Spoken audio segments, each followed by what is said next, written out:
السلام عليكم ورحمة الله وبركاته. الله أكبر الله أكبر الله أكبر الله أكبر. أشهد أن لا إله إلا الله. أشهد أن لا إله إلا الله. أشهد أن محمدا رسول الله. أشهد أن محمدا رسول الله. حي على الصلاة حي على الصلاة حي على الفلاح حي على الفلاح. الله أكبر الله أكبر. لا إله إلا الله.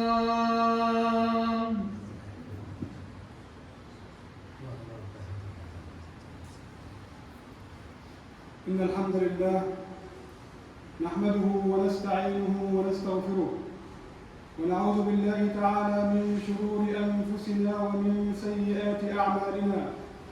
إنه من يهده الله فلا مضل له ومن يضلل فلا هادي له. وأشهد أن لا إله إلا الله وحده لا شريك له. له الملك وله الحمد يحيي ويميت وهو على كل شيء قدير. يا رب لك الحمد أنت نور السماوات والأرض وما فيهن، ولك الحمد أنت قيوم السماوات والأرض وما فيهن، ولك الحمد أنت ملك السماوات والأرض وما فيهن.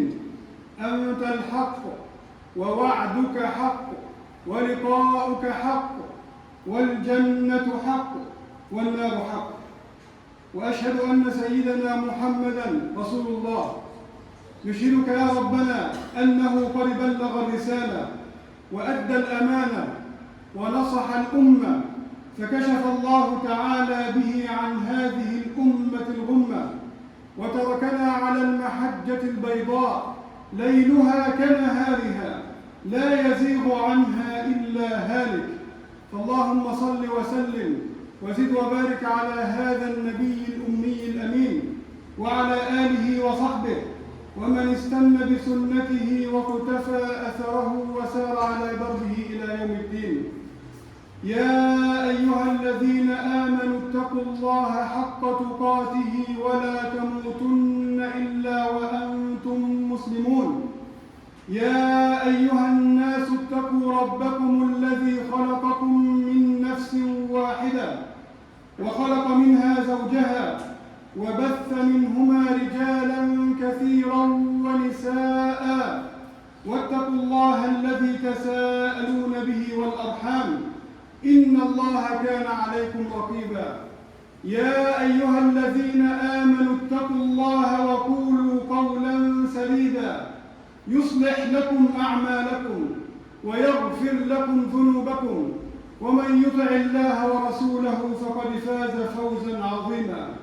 أما بعد، فإن أصدق الحديث كتاب الله، وخير الهدي هدي نبينا محمد صلى الله عليه وسلم، وشر الأمور محدثاتها وكل محدثة في دين الله بدعة.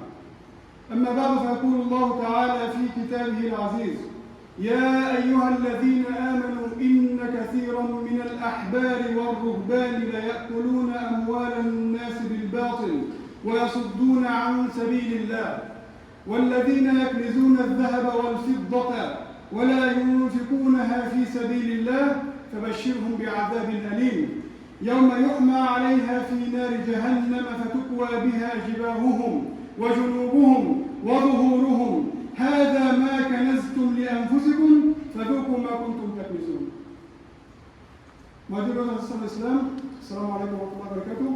Today, inshallah, we continue our topic about Zakat. Last time I spoke about the introduction for Zakat and if it wajib or sunnah, and we, of course, we mentioned that it's rukn, pillar of Islam, and we explained some cases about Zakat. Today, inshallah, we have 2 points. First point, the punishment of the people who doesn't pay Zakat, and second point, who deserves Zakat. If we don't have time, inshallah, we can continue next topic, inshallah. First point, that verse which I mentioned now, in Surah At-Tawbah, verse 34 and 35. Allah subhanahu wa ta'ala speaks about those people who doesn't pay Zakat. Especially from those people who came before Sayyidina Muhammad sallallahu alaihi wasallam, those, they call them rabbis, al-ahbar and the rabban, and even those people in Ummah Sayyidina Muhammad sallallahu alaihi wasallam. So the punishment is general for everyone, not for those people who came in the last nation, no, even for us. Sayyidina Abdullah ibn Umar radiallahu anhu said, the money, no matter how much it is, if the person pays Zakat for it, then it's not included in this verse. It's not kanz, it's not treasure. But if the person doesn't pay his Zakat, even if it's less amount, not very huge amount of money, it will be included to this punishment in the verse. Why Zakat is like heavy for some people? I tell you why.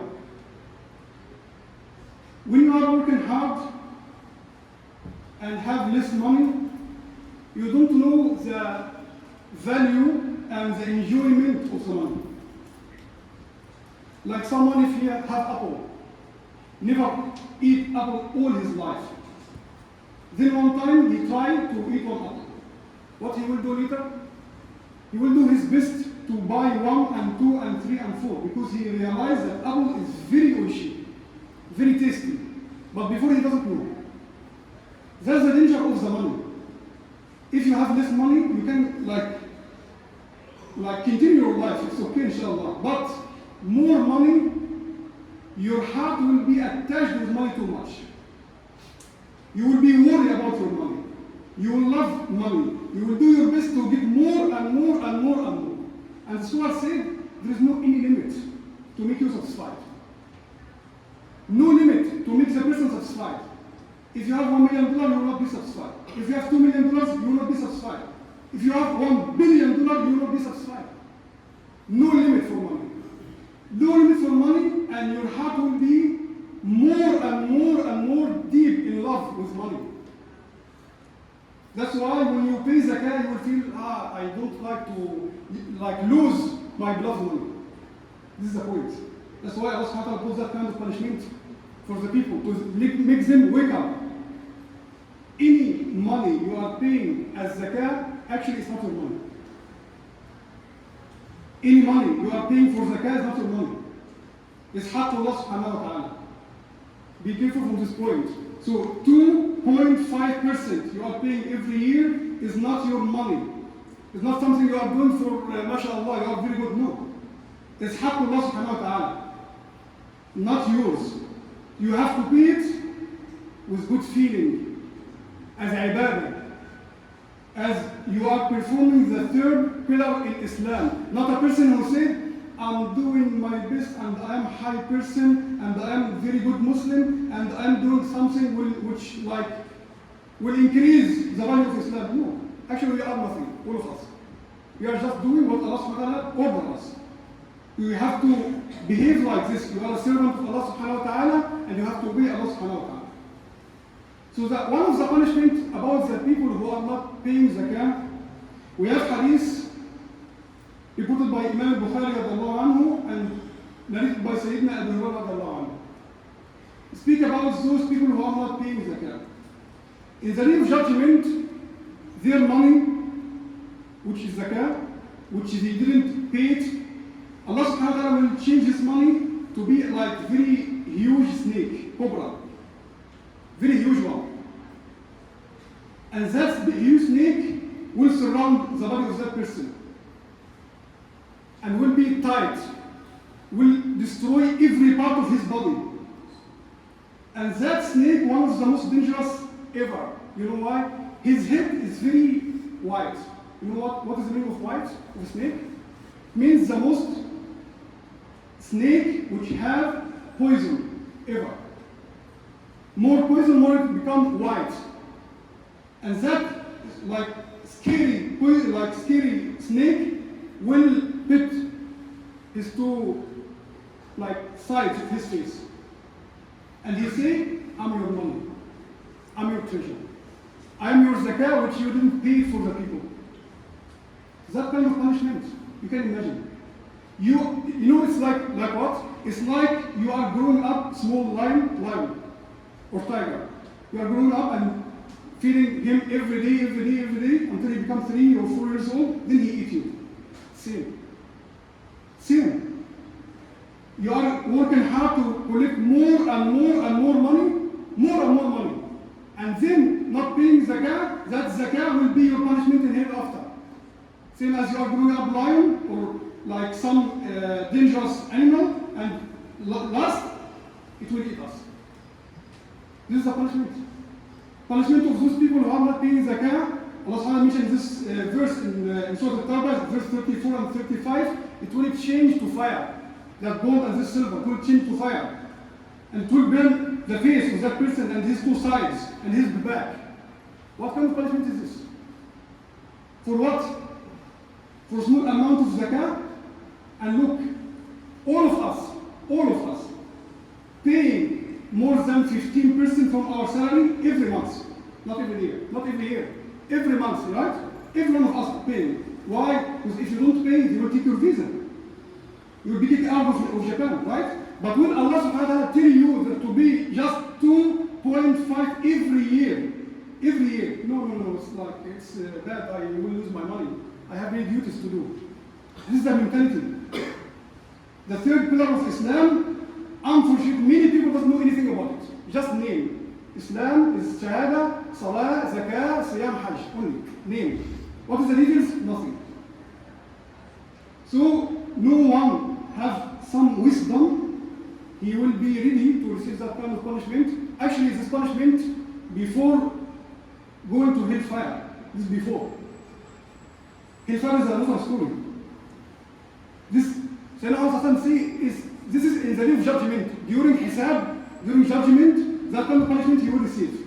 What about after he receives his Hisab and finishes Hisab? What will happen to him? Please think wisely about this point. أقول قولي هذا وأستغفر الله لي ولكم.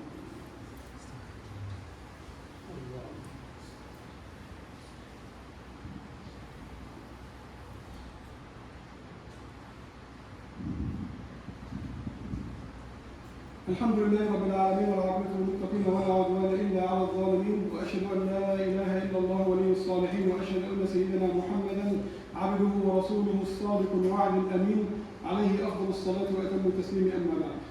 I got last khutbah one question which is good actually.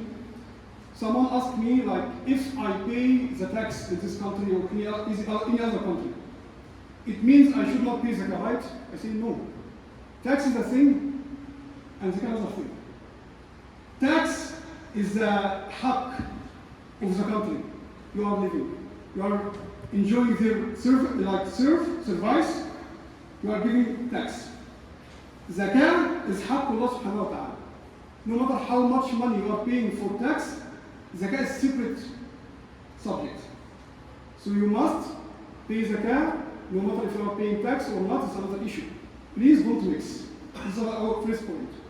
Second point, Allah subhanahu wa ta'ala mentioned in the Quran, إنما الصدقات للفقراء والمساكين والعاملين عليها والمؤلفة قلوبهم وفي الرقاب والغارمين وفي سبيل الله وابن السبيل. If we have time, inshallah, we'll explain. If we doesn't, inshallah, we'll continue with third khutbah, inshallah, about zakah. Who deserves zakah? If you have now zakah and you will pay zakah, you will give it to anyone like this? Or Islam say there are some like criteria. Some types of people who deserve zakah, otherwise he doesn't deserve. Right? First type, Allah subhanahu mentioned in the Quran, al-fuqara.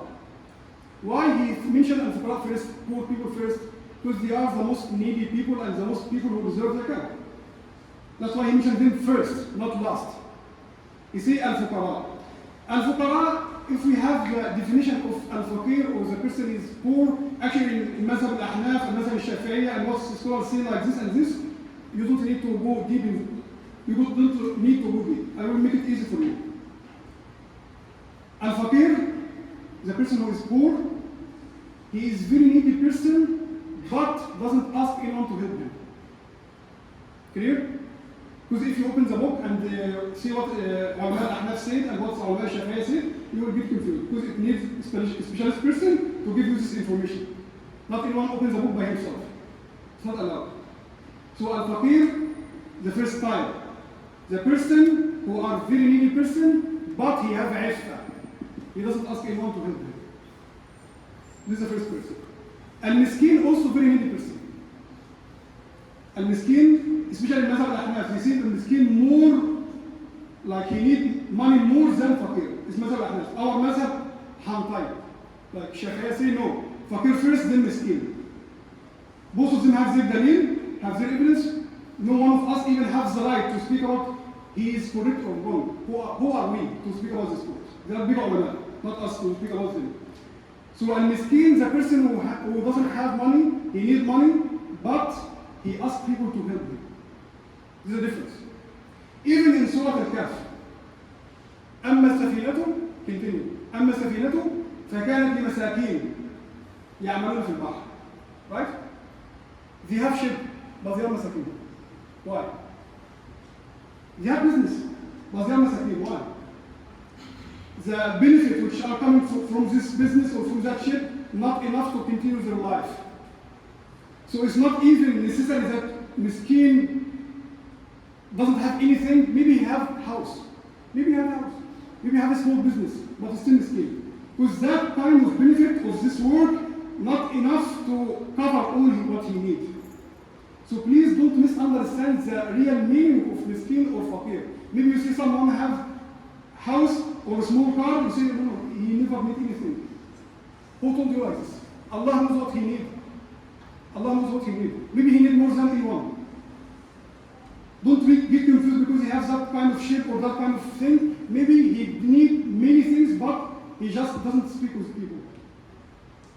So, faqir and miskin, those two types which are the most needy people that they need money. Some scholars say the faqir is the person who has money which is enough only for 6 months. Only 6 months, otherwise he will starving. He will not even be able to continue his life. Some people say miskin also the same. So we don't need to go deep in this kind of things. The person doesn't have money, doesn't have enough money to cover his life, he deserves zakat. Consider him faqir, consider him miskin as a mazhab, whatever. Person, maybe he is even working, everything. He has kids. He doesn't have enough money to put them in the school. He is faqir. Faqir.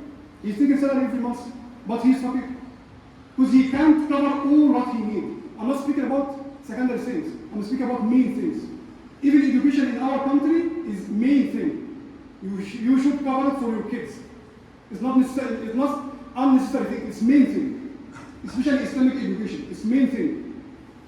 So the person who can't cover the main things in his life, you can consider him as faqir or miskin based on your mazhab, no problem. He doesn't have fighting in the what is the meaning of faqir or miskin. He is needy person.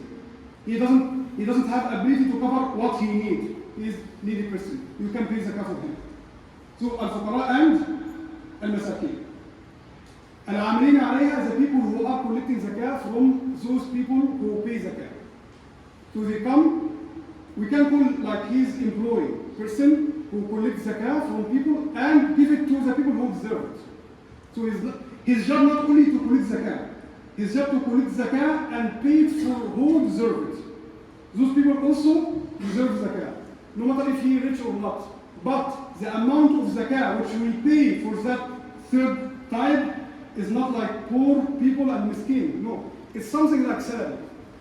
According to his job, he takes this amount of money. Clear? It's something like salary. So who decides? The organization, for example, or the state, whatever. It's not our job. You by yourself can pay zakah for needy, fakir, or miskin, no problem. But al-amin alayha, not you by yourself pay for them. It's the organization, the head of organization, or if it's the state itself, like taking care of zakat, then they will pay for him based on many calculations. So it's not your job. Your job is, if you can, and if you know some fakir and some miskin, you know him. You can help them. Inshallah, next khutbah we continue like another 5 types, inshallah. One advice: if you pay zakah for anyone, hide yourself. Don't speak about other people. Say, I pay zakah for that person, for that person, for that person. Because if you do this, you already destroyed your sawab. Finish. No sawab for you. Not only this, punishment comes from Allah subhanahu wa ta'ala. Punishment comes from Allah subhanahu wa ta'ala. Because Allah subhanahu wa ta'ala never accepts that kind of thing we call it in the Quran, al-man wal-adha. Pay zakah for someone and say, I pay for you. I'm your master. I'm like this. We are all servants of Allah subhanahu wa ta'ala. We are all servants of Allah subhanahu wa ta'ala. Don't think you are higher than anyone. We are all same. I'm not better than you. Maybe you are better than me. So don't think that you are higher than someone. If you pay zakah for someone, you are higher than him. No. Wallahi, maybe he is higher than you in front of Allah subhanahu wa ta'ala. Because to be higher, it's by righteousness, taqwa, not by your money. Not by your money. عباد الله إن الله وملائكته يصلون على النبي يا أيها الذين آمنوا صلوا عليه وسلموا تسليما اللهم صل على سيدنا محمد وعلى آل سيدنا محمد كما صليت على سيدنا إبراهيم وعلى آل سيدنا إبراهيم وبارك على سيدنا محمد وعلى آل سيدنا محمد كما باركت على سيدنا إبراهيم وعلى آل سيدنا إبراهيم في العالمين إنك حميد مجيد اللهم اغفر للمسلمين والمسلمات والمؤمنين والمؤمنات الأحياء منهم والأموات اللهم اهدنا فيمن هديت وعافنا فيمن عافيت وتولنا برحمتك فيمن توليت وبارك لنا اللهم فيما أعطيت وقنا واصرف عنا برحمتك شر ما قضيت اللهم يا رحمن يا رحيم كل إخواننا في المغرب يا أرحم الراحمين اللهم كن لهم يا رب العالمين اللهم كن لإخواننا في ليبيا يا رب العالمين اللهم ارحمهم برحمتك اللهم تقبل موتهم في الشهداء يا أرحم الراحمين اللهم اشف جرحاهم اللهم كن لهم ولا تكن عليهم وآخر دعوانا أن الحمد لله رب العالمين عباد الله إن الله يأمر بالعدل والإحسان وإيتاء ذي القربى وينهى عن الفحشاء والمنكر والبغي يعظكم لعلكم تذكرون أقول قولي هذا وأستغفر الله لي ولكم وأقم الصلاة